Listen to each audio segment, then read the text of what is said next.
Good afternoon, students. In the previous video we have discussed about the few operations on the array. In this video we'll discuss about the remaining part of the array operations.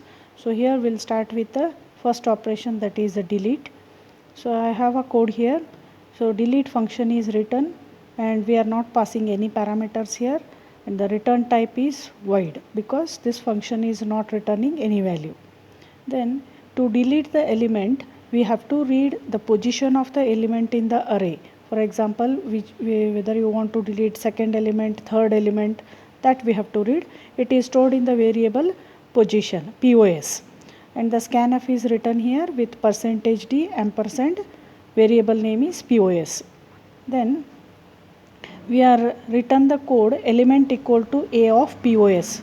So it indicates the element at the position in that particular array is removed from the array and it is stored into an variable element.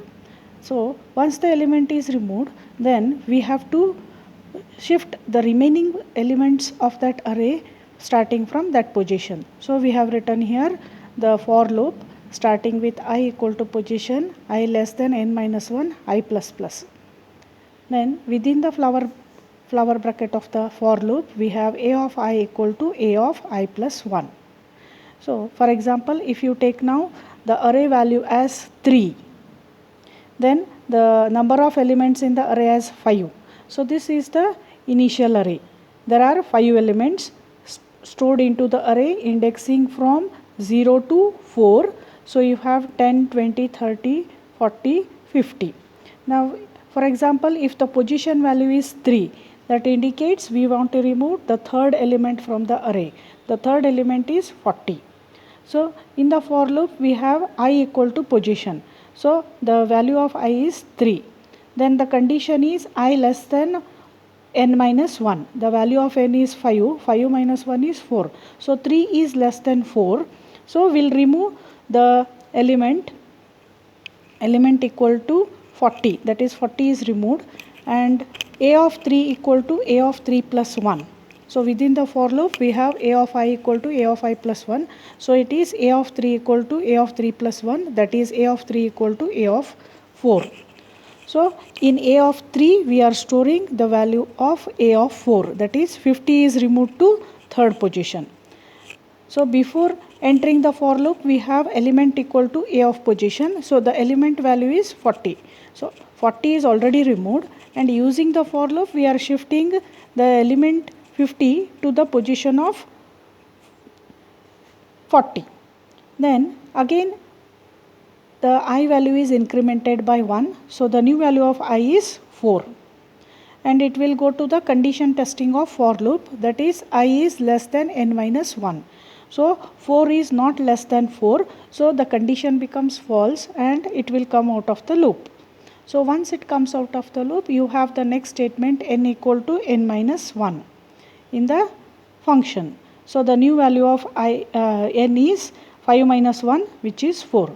So in the array, if you see, finally you have 4 elements, that is 10, 20, 30 and 50. And the element which is at position 3, that is 40, is removed from the array. And it displays the message the element deleted is 40 at the end.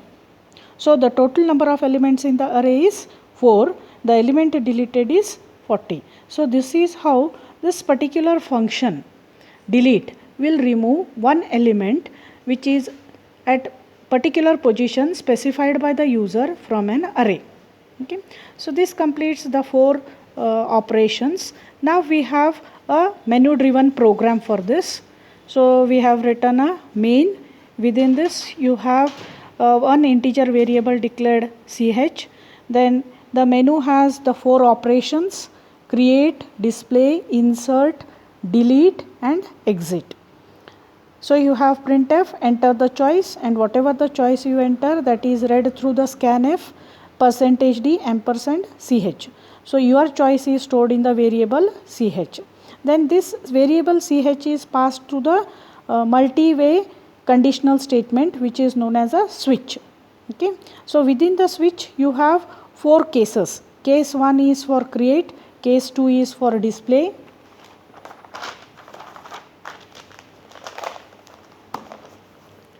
Case 3 is for insert, case 4 is for delete, case 5 is for exit, and if nothing is pressed, then we have a default statement wrong choice.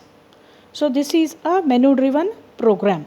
So then it is passed, this switch statement is passed through do while loop, so that every time you complete your operations you will come with a new menu displayed on the screen. So this is how your menu driven program works.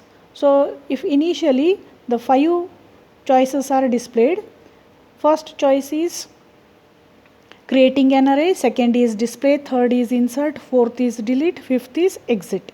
So once you select any one among this, then particular function is executed. If you are pressing other than these 5 operations, if you press 6, then it will show you the wrong choice and it will allow you to enter a correct choice between 1 to 5. Okay, thank you.